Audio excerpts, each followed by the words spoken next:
Alright guys, welcome back. We are going to be going through the droid Zetas today. I'm going to start off with the squad arena droids first. That way, if you guys are looking to pursue a arena viable droid team, you'll know which ones you need to go for. But all of the Zetas on these first four here are going to be required for a squad arena team. So why don't we go ahead and just jump right into this. The squad arena team themselves, if we want to take a peek at that real quick. Here's what I use for my squad arena. I am at 111 in my shard right now, so not bad. But I use an HK-47 lead. It has BB-8, R2-D2, T3-M4, and IG-88. All of them Gear 12, Gear 12 plus. Some of them not fully completed, and they all have maxed out Zetas. So let's take a look into these Zetas and what makes this team tick. So for these guys, we're going to start off with BB-8. BB-8 has two Zetas on Roll with the Punches and with Self-Preservation Protocol. Roll with the Punches is a nice synergy to go along with R2-D2, but it says BB-8 has 80% counter chance. When BB-8 attacks out of turn, he calls a random resistance ally to assist. So with droids, he's only got one resistance ally, and that is R2-D2. So every time that if you have them both on the same team, every time that BB-8 counters, he's going to be calling R2 to assist. Now, when BB-8, obviously, when they both are doing the counter and the assist, they are the basic attacks. So on BB-8's basic, he does put tenacity down. And if they already have tenacity down, he puts daze on them as well, which is nice. But the tenacity down, that gets applied even if they have tenacity up. So, example, Bastila-Shan-led Jedi teams who have that tenacity up while they have the protection still applies. So a lot of times you can kind of negate that tenacity up that they're getting, still have BB-8 go in there, put the tenacity down, and then have R2-D2 follow and have a good shot of R2-D2 putting down a stun, even though they've got tenacity up, which is pretty crazy. Alright, and then the self-preservation protocol, this one just really makes the droids pretty viable for the long term throughout the match, and it kind of turns BB-8 into a tank or a taunting tank. BB-8 takes damage. He has a 50% chance to gain foresight for 2 turns at the start of each encounter. If BB-8 is active, droid allies gain 8% turn meter for each active droid ally. So he's gaining foresight every time he takes damage, or like 50% of the time, which is pretty good. And then at the start of the battle, we have 4 active droid allies. Well, technically 5. If they're going to count all 5 droid allies, they should be all gaining 40% turn meter. So there's 40% turn meter, so you're pretty much going first, depending on what's going on there. But most of the time, it's going to ensure that at least BB-8's going first, especially with how fast he is. And then you have BB-8 evades. Droid allies recover 8% health and protection. That is huge, not only for BB-8, but for the rest of them. They're going to recover 8% health and protection. So it definitely makes them be able to last a little bit longer in the fight. And then we have R2-D2. He's got 2 Zetas as well. So R2-D2, we're looking at combat analysis first. While R2-D2 is active, all allies gain 10% critical chance and 10% accuracy.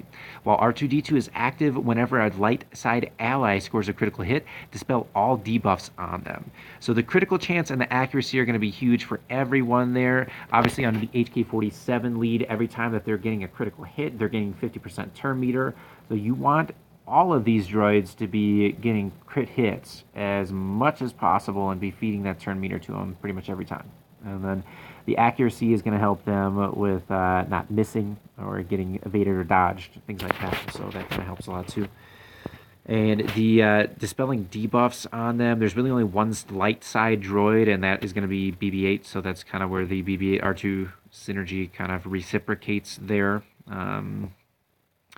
But since BB-8 is taunting, he probably is going to be sustaining some of those debuffs and things like that on him. So if he's countering or things like that and gets a crit, he can kind of clear himself and get himself back into a good spot. But All right, the other one is number crunch here. So at the start of battle, R2-D2 gains 10% max protection for each droid ally, 10% offense for each Galactic Republic ally, 10% max health for each Rebel ally, and 10% potency for each Resistance ally.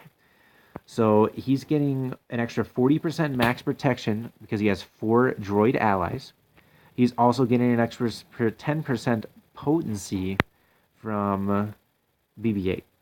All right, so that's going to help him stick his stuns and his AoE, his burning.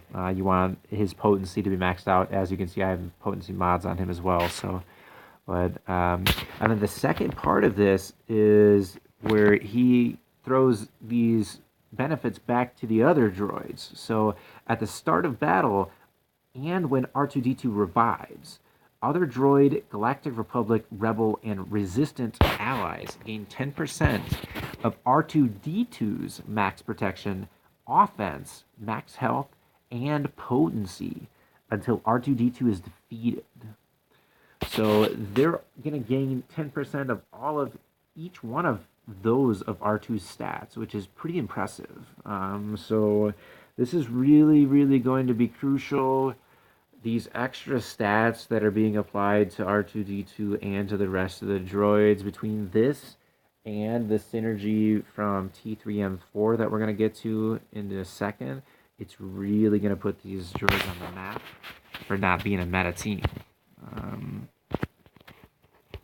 T3M4, if we're taking a look here, we've got 2 more Zetas. So we've got Combat Logic Upgrade. Droid allies gain 8% potency and 8% critical chance stacking each time T3M4 uses an ability. Every time this droid does anything, they're all going to gain 8% potency and crit hit chance. So at some point, you let T3M4 take too many turns, and all of these droids are going to be getting critical hits on every turn, and they're going to be applying whatever debuffs they throw out because their potency is just going to keep stacking up and up and up and up. And then it says also droid allies have 8% critical damage for each debuff on the enemy team.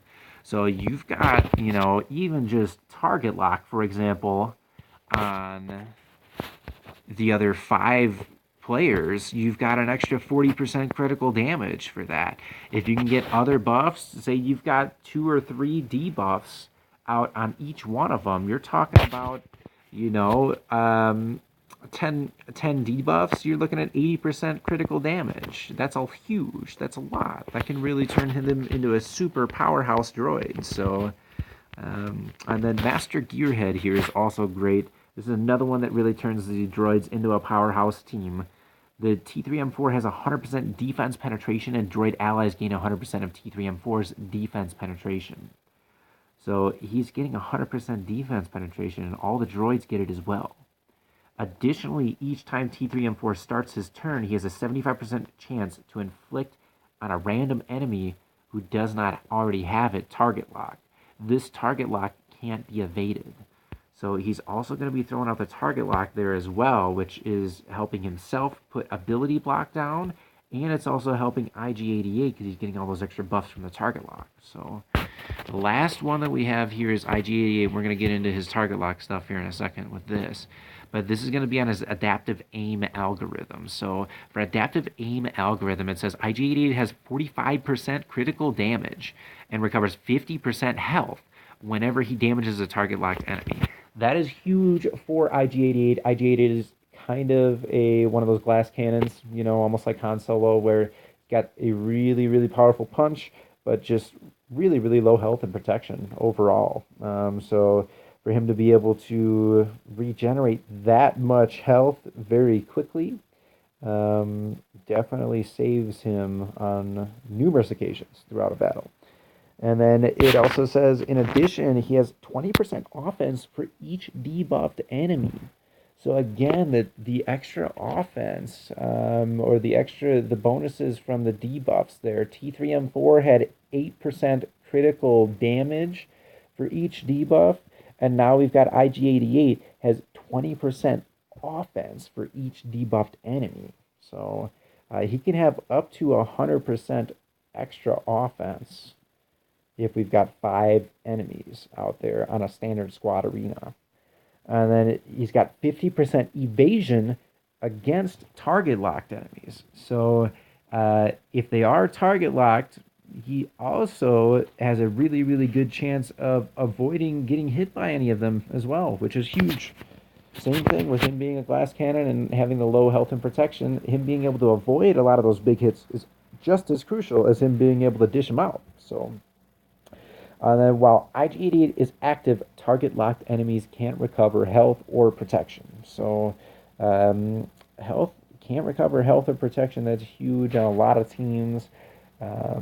Bastila teams, you would be looking at like CLS teams a lot of the time when you have like the Chase combo, health and protection there just completely negates that. Very interesting. So that is the squad arena Zetas there. All of those are going to be required. There's a lot of stuff going on in those, but if you really want to have a truly viable droid team to use in arena, you do need to have all of those Zetas on there, and you're going to need to also get into mods and make sure that everybody's properly modded out. That's going to be a separate video for you guys, but let me know if you enjoyed this, and let me know what other droid content you guys would be interested in or you'd like to see. And as always, keep living that droid life.